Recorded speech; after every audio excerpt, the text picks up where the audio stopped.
Comment vas-tu, mon Alex? Écoute, très bien, t'as passé un bon début de semaine? Ah oui, un petit peu mouvementé, mais bon, comme tout le monde. Hein. Bienvenue, bonjour à vous. Salut les gars. La chemise, elle a été trop ouverte à la dernière vidéo. Pourtant, on est des tontons. Ouais, alors ma moitié, elle était pas très heureuse. Je suis pas susceptible, si vous voyez que c'est un petit peu amusé à la Gadjo, faites-nous un petit message, j'en voudrais à personne. Bon, en tout cas, merci de nous retrouver. Petit pouce, petit like, abonnement. Ça fait toujours plaisir, voilà, on est de plus en plus nombreux. On adore vous lire, c'est super cool en tout cas. Bon, on va attaquer tout de suite par le récap de la semaine. Allez, c'est parti. Alors bon, déjà, début de semaine, on a rattrapé quand même, on avait enchaîné 2 mauvais vendredis, on voit quand même des gros dossiers, tu vois, qui reviennent. Atom, on voit GRT de Graph. Kava, bon, ça fait plaisir. On voit que maintenant les fondamentaux reprennent le dessus, que les week-ends commencent à lâcher prise sur le FOMO et que c'est les gros dossiers qui reviennent. C'est exactement ce qu'on veut. On veut que ça soit un petit peu plus sain. Là où on va insister un poil plus, c'est… Bon, les news. Alors, on pourrait commencer par quoi? On va commencer par le dur. Allez, le dur, le Crédit Suisse. Allez, bon, Crédit Suisse, alors, histoire incroyable, histoire où on a demandé au patron de pouvoir renflouer, vu qu'il a une énorme participation. Il a refusé. Il a dit, ah, c'est bon, je ne vais pas fournir tout le temps des liquidités. Donc, on s'est tous dit, c'est un gros signe noir là qui arrive, un Black Swan. Eh ben non. Qu'est-ce qui s'est passé? Eh ben, il s'est passé que… Il y a toujours de l'argent magique. Bon, pas pour les retraites, manifestement, mais il y a toujours de l'argent magique. Et c'est un petit peu cette inquiétude. Je me suis fait un petit peu avoir. Je fais mon culpa. Je vous ai posté il y a 2 jours sur Twitter un épaule-tête-épaule qui était vraiment très marqué. Il y avait également la neckline qui venait d'être cassée et j'avais dit il y a peut-être un petit short à prendre. Mais en restant très positif, mais ça, c'était avant les news, mon C'était un Wyckoff accumulation toujours. Et c'est vrai que les news, même avant les news, il dévisse pas. Il encaisse les coups magistralement, le Bitcoin, il encaisse. Et bien sûr, donc les banques sont sauvées. Donc là, clairement, qu'est-ce qu'il vient de vous dire? On sauvera l'économie quoi qu'il arrive. Le risque ne viendra pas sur les banques, donc il ne faut pas se hedger sur les banques. On l'a vu avec la Fed la semaine dernière, maintenant on le voit avec la BCE. Et la Banque nationale suisse également, le risque ne viendra pas de là. Du coup, all-in. Du coup, en effet, c'est vrai que, et même on a entendu JP Morgan qui propose un fonds de 2000 milliards. Bon, ce qui est plutôt cool, ils ont beaucoup d'argent, ce qui est, je crois, 1/3 ou 2/3 du PIB français. Ils veulent vraiment éviter 2008. 2008, ils savent que si ça se reproduit comme 2008, ça va être en 2008 x 10 ou x 100. Les banques n'ont rien compris, elles se sont exposées encore plus massivement sur les produits dérivés, voire toxiques, qui n'ont en fait en réserve qu'un faible pourcentage, alors que nous on nous tanne pour avoir du 1 sur 1 sur les exchanges crypto. En effet, c'est quand même fort de café. Et en fait, c'est là où on devrait quand même célébrer une victoire. Je vous en ai parlé la semaine dernière, où tout le monde, je nous trouve très peu enthousiastes, très peu enjoyés par rapport à cela. D'abord, dans le contexte, on a fait 30% en quelques jours. 30% en quelques jours. Avec des FUD c'était à la Kalachnikov qu'elles arrivaient. Le Bitcoin n'a pas du tout dévissé sur les dernières bad news de la BCE, de l'économie européenne. C'est un signe, signe. Et l'autre vrai signe, c'est que le gouvernement US a compris, ça on vous l'avait expliqué la semaine dernière, à quel point ils étaient imbriqués la finance traditionnelle et la crypto. Tout à fait. Et ils sont obligés de lever le pied parce que maintenant c'est under control sinon. Et ça c'est une vraie victoire. Ils ont pris une vraie gifle. Ils ont réalisé à quel point c'était imbriqué et à quel point du coup c'était dangereux de taper sur l'un sans taper sur l'autre. C'est vraiment trop imbriqué. Mais c'est vrai que ça a été créé en effet le Bitcoin quand à la suite de la faillite de Lehman Brothers. Et là, forcément, là, on lui ressort un petit peu ses forces. Pourquoi le white paper a été créé, etc. Exactement. C'est pour ça. Exactement. Donc, ça remet en lumière, en fait, pourquoi sa fonctionnalité, réserve de valeur. Et donc, là, tout le monde, ça saute aux yeux. Et c'est un peu aussi pourquoi, sur le dernier bull run, moi, le premier, je m'étais fait avoir, je pensais que ça allait encore. On était dans l'euphorie, mass adoption, c'est la solution. La solution, elle est effectivement trouvée. Ce qu'il y a, c'est qu'on était encore en période de test, à se dire, bon, est-ce que vraiment le Bitcoin, c'est la solution? Les marchés dévissent et là, tout le monde panique, on se dit, bon, le Bitcoin va faire comme les copains. Aujourd'hui, on est de plus en plus au courant par rapport à il y a quelques années, vous également. Moi, j'ai mon boulanger, il m'a parlé du RSI. Ah bon? Du RSI sur le cours de la Mais crypto. non, il est bon. Hein. Mais- Ah, si, mais- il calcule j'étais la pas prêt. farine, le cours de la farine. et J'étais tout. pas prêt. Bon, tout ça pour vous dire que les gens sont de moins en moins dupes, connaissent de mieux en mieux les marchés et qu'aujourd'hui, on voit qu'il y a une perte de plus en plus croissante de confiance dans les banques traditionnelles.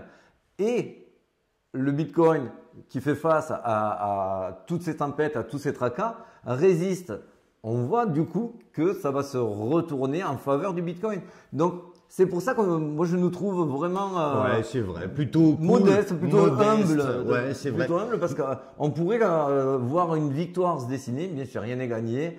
Mais Rien n'est gagné, mais on voit quand même Mais- une différence avec l'argent qui peut sortir d'une imprimante de manière illimitée, etc. Un bitcoin, il y en a 21 millions, point barre.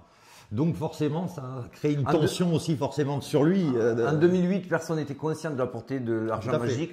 Aujourd'hui, tout le monde en est conscient. Voilà, tout le monde Et on sait, s- planche en à 2008, on n'aurait jamais juré les années qui ont suivi que Bitcoin, il fallait y mettre tout son argent. Aujourd'hui, il y en a de plus en plus qui commencent à le penser, mais surtout des institutionnels, des investisseurs avisés. Là, c'est autre chose. Et c'est pour ça que ça nous amène direct sur la transition.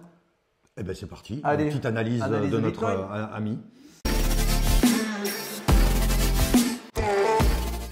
Alors ça, c'était je me fais plaisir. Allez, c'est mon moment, je me fais plaisir. C'était il y a 2 semaines. Écoutez bien, c'était ce qu'on vous avait annoncé. C'est le meilleur moyen de se donner à peu près une deadline.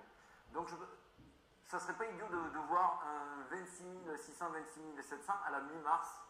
Il y a des annonces de la Fed qui sont juste avant. Ça peut faire pumper le jeton dans ces eaux-là.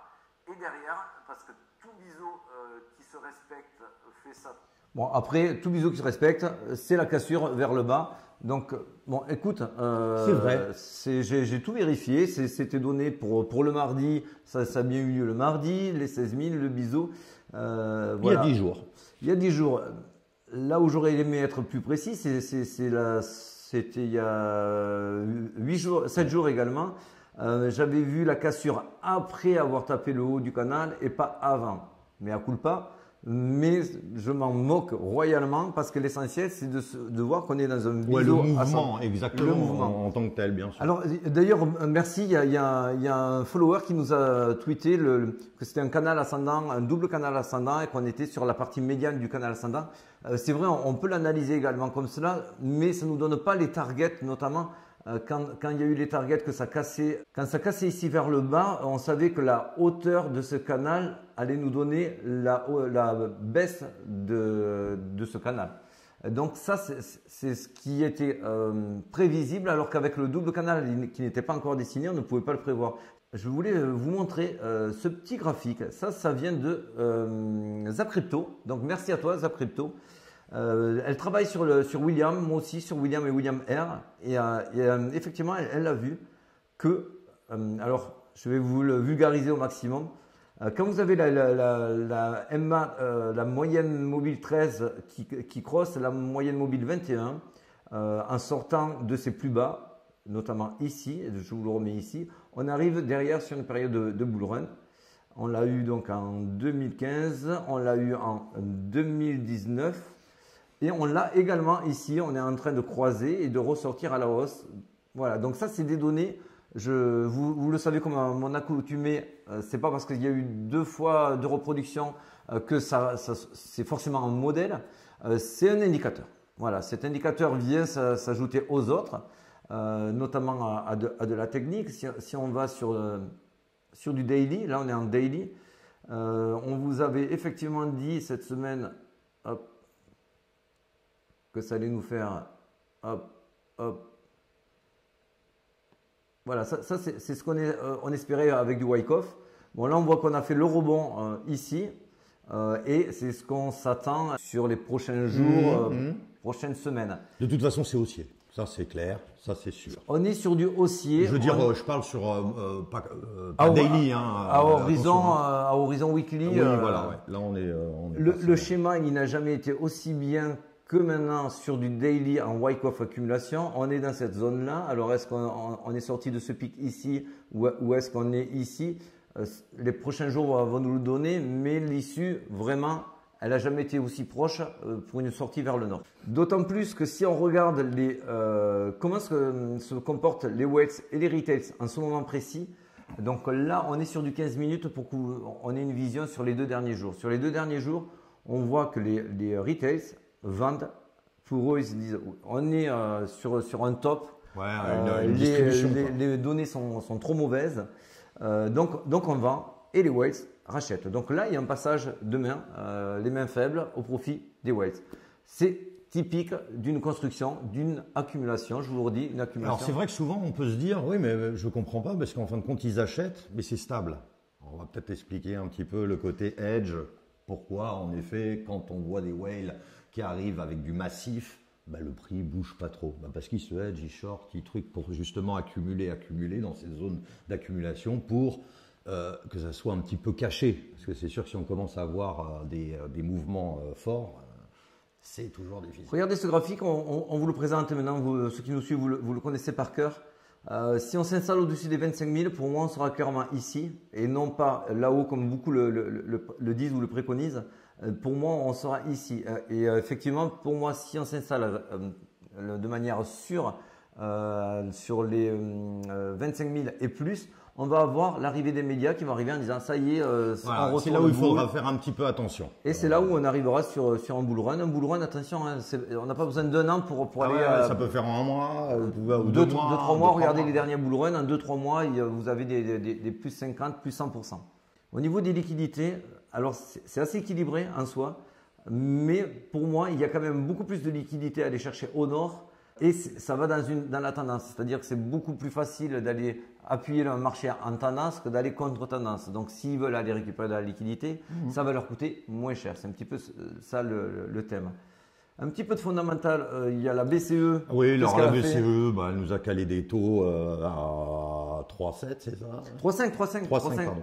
Donc en fait, comme ils sont toujours en rebours, ils n'ont pas compris. Plus on augmentera les taux, plus les banques seront en galère. En galère, voilà. Parce qu'elles font moins de marge, donc elles prêtent moins, etc. C'est surtout qu'elles se sont baquées avec des bonds, des obligations, des bons au trésor, et que ces bons au trésor l'ont été faits sur une certaine valeur, aux alentours des 1%. On l'avait vu la semaine dernière sur ceux qui ont suivi notre vidéo de la semaine dernière. Donc forcément, si vous avez les taux à 3,5, il n'y a plus aucun intérêt de rester dans des banques avec des taux à 1% et ils ont peur qu'on retire les fonds. Donc plus on va augmenter les taux et plus cet écart sera visible et créera des disparités et des problèmes financiers. Donc encore la planche à billets, je vous le fais bien haut. Alors c'est vrai qu'il faut suivre la semaine prochaine, c'est le FOMC. Alors FOMC, le consensus des gros market makers, il commence à remonter du côté des 25 points d'augmentation du côté des US. Mais il y en a quand même qui restent persuadés qu'on sera à 0. Je peux vous dire que s'il annonce 0, je ne pense pas. Personnellement, s'il annonce 0, c'est bougie verte. C'est bougie verte, c'est bougie verte. C'est clair. C'est bougie verte, d'autant plus, on va revenir. Je vais vous faire un petit peu d'intraday très vite. Ici, il y avait l'épaule tête-épaule. On nous annonce, donc là, moi ici, j'ai annoncé que c'était peut-être un petit retracement qui nous attendait. Moi-même, j'ai lancé un short. Quand j'ai vu qu'il y avait un rebond magnifique et qu'on avalait la bougie, j'ai coupé. J'étais légèrement positif à break-even. Et dans l'immédiat, ce n'est plus du tout d'actualité d'aller dans cette zone d'imbalance. Ça peut être le cas. Donc, on est heureux, on n'est pas euphorique, on est joyeux. Ne soyons pas stupides. Effectivement, le marché peut quand même retourner dans ces zones-là. Mais aujourd'hui, je dirais que c'est plus vraiment le sens. Et d'ailleurs, même si on fait un petit peu d'intraday, regardez, ici on a un très beau W weekly qui est dessiné. On fait un retest du Wyckoff, le fameux Wyckoff check, vous voyez sur la neckline qui est ici, qui est magnifique. Ça pump. Ici, on laisse une poche de liquidité. Je pourrais vous expliquer, faites-nous des commentaires si vous voulez qu'on vous explique comment on voit toutes ces poches de liquidité. Ça repump, ça vient chercher cette poche de liquidité pour repartir en pump. Donc tout ça, c'est un scénario d'accumulation, ce n'est pas un scénario à la baisse. On est à l'abri de rien, ça reste quand même très positif. Moi, j'ai clôturé mes bots au KEX quand on était à 26 200 puisque je les avais mis entre, je crois que c'était 20 000 et 25 200, c'était la ligne à casser. Je vais les réouvrir. Dites-nous en commentaire, soyez nombreux si vous voulez le faire parce que ça va nous demander un petit atelier pour tout vous expliquer. Si vous voulez que je vous montre comment on recrée un bot. C'est bien ça, un bot, hein, parce que quand on est dans un grand range, bon, bah, peut-être toi tu arrives à quand même le faire en tendance, grosse tendance avec le bot. Ouais, alors c'est très facile, je peux vous expliquer, faites-nous des commentaires. Moi ils m'ont fait plus de 10% par mois, les deux que j'ai fait, mais je les avais mis à 25 200. Je les ai clôturés, je vais les retailler pour les réadapter par rapport à la situation actuelle. Donc si vous voulez qu'on vous fasse un petit 5-10 minutes d'explication, si vous êtes intéressé par des petits rendements passifs, il n'y a pas d'affiliation, il n'y a pas de lien, il n'y a pas de… Non, vraiment, nous, on vous explique juste, vous faites ou vous le faites pas. Exactement. Mais c'est vrai que ça marche bien. Bon alors du coup, 2 salles, 2 ambiances. Ah oui, moi il y en a une que je préfère. Bah oui, forcément. Je préfère aller danser, moi. Forcément. Bon, donc, moi je pars danser. Hein. Je te laisse. Vous l'aurez compris, il y a les salles marché sont pas à la fête. Pour le Bitcoin, on est à la fête. 2 salles, 2 ambiances. Sur ce, bye bye. À très vite. Allez, ciao les amis, bye.